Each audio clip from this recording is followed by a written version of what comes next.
আসসালামু আলাইকুম, আপনাদের সবাইকে অনেক অনেক স্বাগত আমার চ্যানেলে। আজকে আমি হাজির হয়ে গিয়েছি মজাদার চিকেন পিৎজা রেসিপি নিয়ে।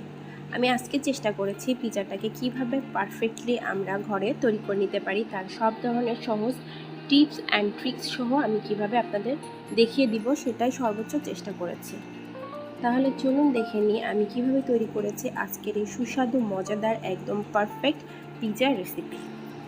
এখানে আমি নিয়ে নিয়েছি 1/3 কাপ কুসুম গরম দুধ। দুধটা এমন গরম হতে হবে যাতে আপনি আপনার আঙ্গুলটা চুবাতে পারেন। এই পর্যায়ে আমি অ্যাড করে দিচ্ছি 1 টেবিল চামচ পরিমাণ চিনি। চিনিটা অ্যাড করে দিয়ে একটু ভালোভাবে নেড়েচেড়ে দুধের সাথে মিশিয়ে নিতে হবে। পিৎজা তৈরির জন্য সবথেকে প্রধান যে বিষয়টা খেয়াল রাখা উচিত, আমাদের ডোটা যেন পারফেক্টলি তৈরি হয়।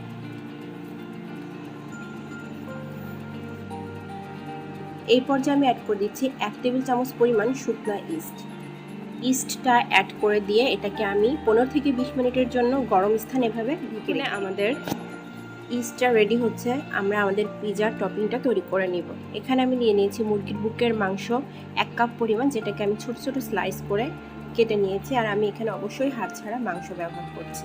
এই পর্যায়ে অ্যাড করে দিলাম স্বাদ অনুযায়ী লবণ, সেই সাথে অ্যাড করে দিচ্ছি আদা ও রসুন গুঁড়া 1 টেবিল চামচ পরিমাণ। আপনারা চাইলে এখানে আদা ও রসুন বাটা ব্যবহার করতে পারেন।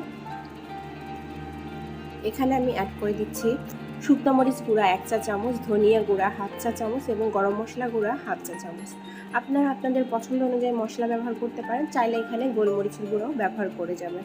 তবে আমি একটু ঝাল ঝাল রাখতে চাচ্ছি, যে কারণে আমি শুকনো মরিচের গুঁড়া ব্যবহার করলাম। আর দিয়ে দিচ্ছি 1 চা চামচ পরিমাণ সয়া সস। যেহেতু আমরা এক্সট্রা লবণ ব্যবহার করেছি, সয়া সসটাকে একটু আমাদের বুঝে অ্যাড করতে হবে। আর আমি এখানে ডার্ক সয়া সস ব্যবহার করছি, আপনারা চাইলে লাইট সয়া সসও ব্যবহার করতে পারেন। এবার এটাকে মেখে ম্যারিনেট করব। চিকেনটাকে আমরা 15 থেকে 20 মিনিটের জন্য ম্যারিনেশনের জন্য রেখে দিই। এবার আমরা পিৎজার ডোটা রেডি করে নিব। এখানে আমি নিয়ে নিয়েছি 1.5 কাপ ময়দা, টোটাল 1.5 কাপ পরিমাণ ময়দা ব্যবহার করেছি। দিয়ে দিচ্ছি 1/2 চা চামচ লবণ, আপনারা আপনাদের টেস্ট অনুযায়ী লবণ ব্যবহার করবেন। লবণটা অ্যাড করে দিয়ে ময়দার সাথে এভাবে নেড়েচেড়ে খুব ভালোভাবে মিশিয়ে নিতে হবে।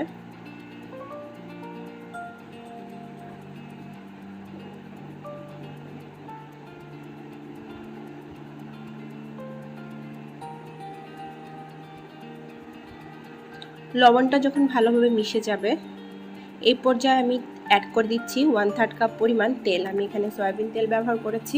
তেলটা অ্যাড করে দিয়ে নেড়েচেড়ে খুব ভালোভাবে ময়দার সাথে মিশিয়ে নিতে হবে। তেলটাকে ময়দার সাথে খুব ভালোভাবে মিশিয়ে নিয়েছি, দেখেই বোঝা যাচ্ছে। এই পর্যায়ে আমরা অ্যাড করে দিব একটি ডিম। ডিমটা অবশ্যই রুম টেম্পারেচারে থাকা ডিম ব্যবহার করতে হবে।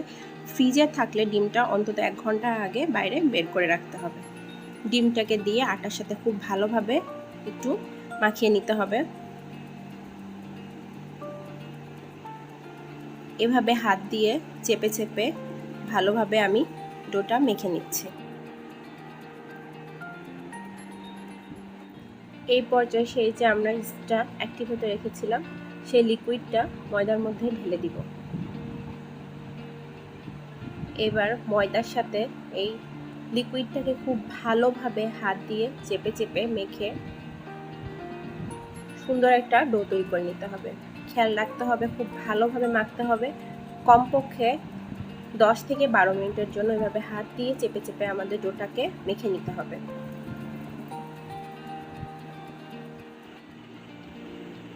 এই পর্যায়ে আমি হাতে সামান্য পরিমাণ তেল মাখিয়ে নিচ্ছি, যাতে আমাদের ডো থেকে স্টিকিনেসটা চলে যায়। তেলটা দিয়ে আবারও খুব ভালোভাবে এভাবে চেপে চেপে ডোটাকে মথে নিতে হবে। ডোটাকে খুব ভালোভাবে আমি মথে এভাবে শেপ করে নিয়েছি। এবার উপর থেকে সামান্য পরিমাণ তেল মাখিয়ে দিচ্ছি।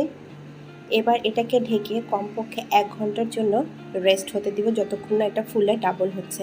আর এটাকে আমরা চেষ্টা করব উষ্ণ গরম স্থানে রাখার জন্য। যতক্ষণে আমাদের পিৎজার ডোটা সেট হচ্ছে, ততক্ষণে আমরা পিৎজার টপিংটাকে ভালোভাবে কুক করে নিব। এখানে আমি চুলায় বসিয়ে দিয়েছি একটি প্যান, আর প্যানের মধ্যে দিয়ে দিয়েছি 2 থেকে 3 টেবিল চামচ পরিমাণ সয়াবিন তেল। আপনারা চাইলে এটা বাটার দিয়েও করতে পারেন। এবার সেই যে আমি চিকেনটা ম্যারিনেট করে রেখেছিলাম, সেটাকে এখন আমি তেলের মধ্যে দিয়ে দিচ্ছি।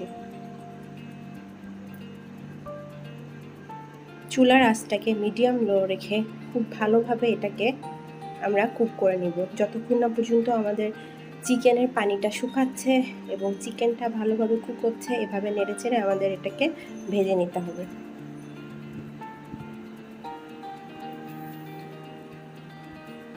চেষ্টা করবেন এভাবে খোলা অবস্থায় কুক করতে, ঢাকনা দিয়ে না ঢেকে। আমাদের চিকেনটা অনেকটাই ভাজা হয়ে গিয়েছে। এই পর্যায়ে আমরা অ্যাড করে দিব মাশরুম। আমি এখানে হাফ কাপ পরিমাণ মাশরুমটা আমি স্লাইস করে কেটে নিয়েছি। মাশরুমটা আমি ক্যান মাশরুম ব্যবহার করেছি, আপনারা চাইলে ফ্রেশ মাশরুমও ব্যবহার করতে পারেন, চাইলে এখানে প্রনও ব্যবহার করা যাবে, আপনাদের ইচ্ছা। এবার মাশরুমটাকেও চিকেনের সাথে নেড়েচেড়ে খুব ভালোভাবে ভেজে নিব যাতে সব প্রকার মশলার গন্ধটা মাশরুমের মধ্যেও সমানভাবে চলে আসে। আমাদের মাশরুম এবং চিকেনটা খুব ভালোভাবে কুক হয়ে গিয়েছে। এবার এটাকে হালকা হাতে একটু নেড়েচেড়ে দিয়ে চুলা থেকে এটা নামিয়ে নিব। এই পর্যায়ে আমরা পিৎজার জন্য একটি হোমমেড সস তৈরি করে নিব। সেই যে চিকেনের তেলটা, এটার মধ্যে আমি সসটা তৈরি করে নিব যাতে করে আমাদের সসের মধ্যে চিকেনের ফ্লেভারটাও থাকে। তেলটার মধ্যে আমি অ্যাড করে দিচ্ছি আদা ও রসুন গুঁড়া 1 টেবিল চামচ পরিমাণ। এখানে আপনারা চাইলে রসুন কুচি এবং আদা বাটাও ব্যবহার করতে পারেন। এটাকে একটু ভালোভাবে ভেজে নিতে হবে। আদা এবং রসুন গুঁড়াটাকে ভালোভাবে ভেজে নেওয়ার পর এই পর্যায়ে আমি অ্যাড করে দিচ্ছি হাফ কাপ পরিমাণ টমেটো কেচাপ। আপনারা চাইলে এখানে ডিরেক্ট টমেটোটাকেও পিউরি করে নিয়ে ব্যবহার করতে পারেন। এবার এটাকে খুব ভালোভাবে নেড়েচেড়ে নিচ্ছি। এই পর্যায়ে অ্যাড করে দিচ্ছি 1/3 কাপ পরিমাণ চিলি সস। চিলি সসটাকে দিয়েও একটু ভালোভাবে নেড়েচেড়ে মিশিয়ে নিতে হবে। এই পর্যায়ে আমরা সসের মধ্যে অ্যাড করে দিব 1 টেবিল চামচ পরিমাণ সয়া সস। আমি এখানে ডার্ক সয়া সস ব্যবহার করছি, আপনারা চাইলে লাইট সয়া সসও ব্যবহার করতে পারেন। আর দিয়ে দিলাম 1 চা চামচ পরিমাণ শুকনো মরিচের গুঁড়া। আপনারা চাইলে এখানে চিলি ফ্লেক্স বা গোলমরিচের গুঁড়াও ব্যবহার করতে পারেন। এবার সবগুলো মশলাকে ভালোভাবে নেড়েচেড়ে সসের সাথে মিশিয়ে নিচ্ছি। আর এই পুরো প্রসেসিংয়ে কিন্তু আমার চুলার জালটা সবসময় মিডিয়াম লোতে ছিল, নাহলে কিন্তু সসটা পুড়ে যাওয়ার সম্ভাবনা অনেক বেশি থাকবে।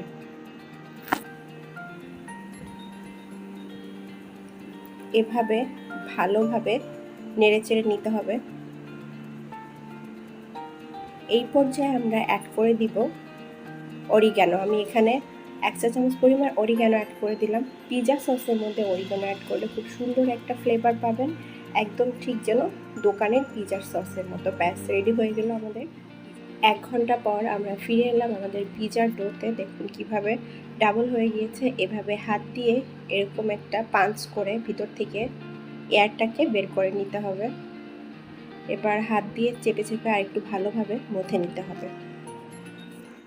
এই পর্যায়ে ডোটাকে আমি এভাবে আরেকটু হাত দিয়ে চেপে চেপে ভালোভাবে মথে নিব। মথাটা যত বেশি ভালো হবে আমাদের পিৎজা ডোটা ততটা বেশি সফট হবে এবং বেক করার পর খুব ভালো একটা রেজাল্ট পাওয়া যাবে। আদারওয়াইজ অনেকেরই কমপ্লেন থাকে পিৎজা ডোটা অনেক বেশি শক্ত হয়ে যায়, হার্ড হয়ে যায়, স্পঞ্জি হয় না। আপনার ডোটা যত ভালোভাবে রেডি হবে আপনার পিৎজার রেজাল্টটাও কিন্তু ততটাই ভালো আসবে। এই পর্যায়ে আমি একটি ডো কাটার দিয়ে পিৎজার ডোটাকে 2 ভাগে ভাগ করে নিচ্ছি। আমি 1.5 কাপ ময়দা দিয়ে আজকে 8 ইঞ্চি রুটি পিৎজা তৈরি করব এবং অবশ্যই থিন মানে পাতলা স্লাইসের পিৎজা তৈরি করব। একটা ডোয়ের টুকরাকে আমি আলাদা করে রেখে দিলাম এবং আরেকটা ডোটাকে আমি হাত দিয়ে চেপে চেপে এভাবে আর একটু মথে নিয়ে গোল একটা শেপ দিয়ে নিব। দেখুন হাত দিয়ে এভাবে চেপে চেপে শেপ দিয়ে নিব। আপনারা চেষ্টা করবেন পিৎজাটাকে হাত দিয়ে শেপ দিয়ে নিতে, বেলুন দিয়ে বেলার কোনো প্রয়োজন নেই, কারণ পিৎজার ডোটা একটু এবড়ো থেবড়ো হয়ে থাকে, এতে করে পারফেক্ট টেস্টটা আসে। আর আপনার ডোটা যদি খুব ভালোভাবে মথা হয় এমনিতেই কিন্তু আপনি হাত দিয়ে খুব ভালো একটা শেপ দিয়ে নিতে পারবেন। দেখুন এভাবে আমি হাত দিয়ে চেপে চেপে রাউন্ড একটা শেপ দিয়ে নিচ্ছি।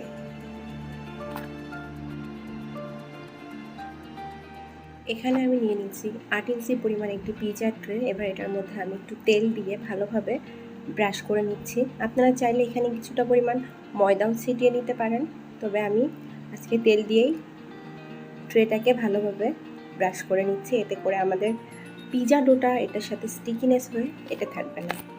এবার আমরা পিজার বেসটাকে ট্রেতে তুলে নিয়েছি।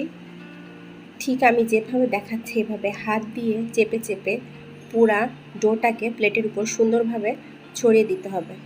খেয়াল রাখতে হবে কোথাও যেন বেশি মোটা বা কোথাও যেন বেশি পাতলা না হয়। এভাবে হাত দিয়ে চেপে চেপে খুব সুন্দরভাবে আমাদের পিজা ডোটা রেডি হয়ে গিয়েছে। খেয়াল রাখতে হবে চার সাইড থেকে যেন একটু এরকম মোটা বা উঁচু উঁচু শেপ থাকে, তাহলে কিন্তু আপনাদের পিজার শেপটা পারফেক্ট আসবে এবং দেখতেও সুন্দর লাগবে। আমি আর একটু হাত দিয়ে ভালোভাবে চেপে চেপে দিচ্ছি।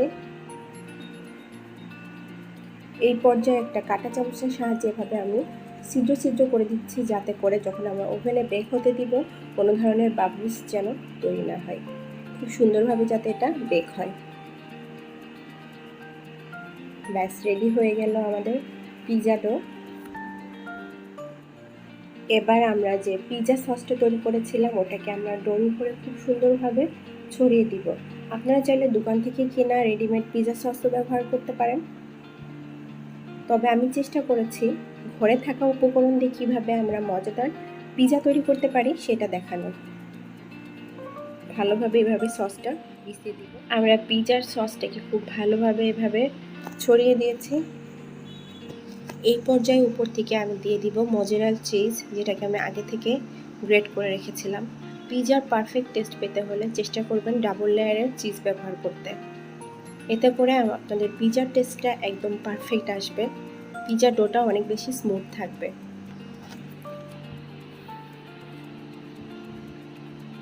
আসলে পিজা তৈরি করতে গেলে চিজের ক্ষেত্রে কোনো প্রকার কম্প্রোমাইজ করলে কিন্তু পারফেক্ট পিজার টেস্ট কখনোই আসবে না।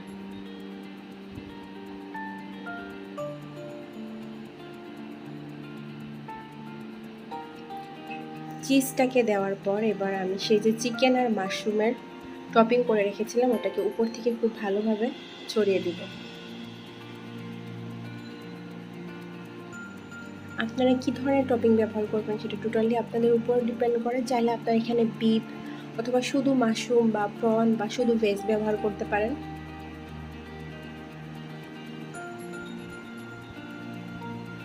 চাইলে এখানে সসেজও ব্যবহার করা যাবে।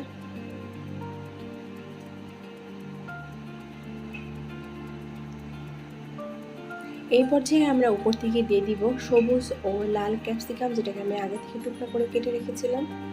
এখানে চাইলেও আপনারা বিভিন্ন ধরনের ভেজিটেবল ব্যবহার করতে পারেন। চাইলে গাজর, বেবিকর্ন, ব্রোকলি, টমেটো, হোয়াটএভার যে কোনো ধরনের ভেজিটেবল ব্যবহার করা যেতে পারে।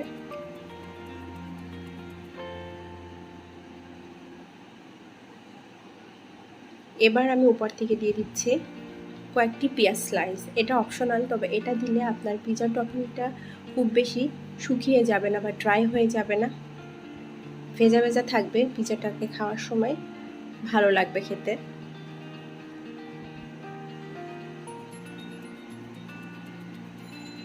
এই পর্যায়ে আমরা বাকি চিজটা উপর থেকে এভাবে ছড়িয়ে দিচ্ছি।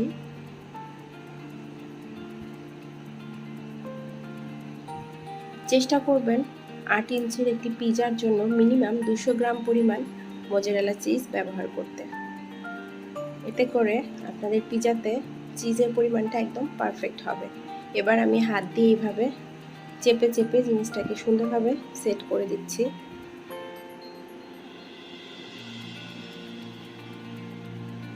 এই পর্যায়ে উপর থেকে দিয়ে দিচ্ছি ব্ল্যাক অলিভ, যেটাকে আমি স্লাইস করে কেটে রেখেছিলাম। এটা অপশনাল, আপনারা না চাইলে না দিবেন, তবে পারফেক্ট পিজার লুক এবং টেস্ট পেতে হলে অবশ্যই আমাদের ব্ল্যাক অলিভটা ব্যবহার করা উচিত।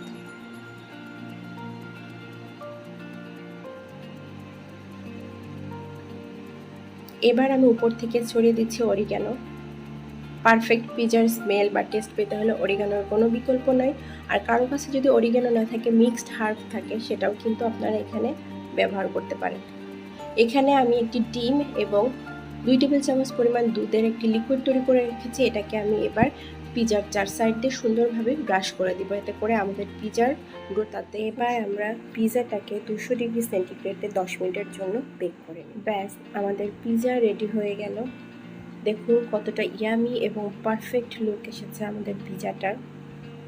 এখানে আমি কিছু ছোট ছোট টিপস দিতে চাই। কারো মাইক্রো ওভেন যদি 200 ডিগ্রি সেলসিয়াসের উপরে না যায় বা 180 ডিগ্রি সেলসিয়াসের হয়, সেই ক্ষেত্রে আপনারা পিজাটাকে 20 থেকে 25 মিনিটের জন্য বেক করে নেবেন এবং অবশ্যই প্রিহিট করে নেবেন। আমি এবার পিজাটাকে পিজা কাটার দিয়ে কেটে দেখাচ্ছি কতটা সফট হয়েছে আমাদের বেসটা। পিজার ডোটা যদি পারফেক্টলি রেডি করে তাহলে আপনাদের পিজাটাও এরকম সফট ডো তৈরি হবে।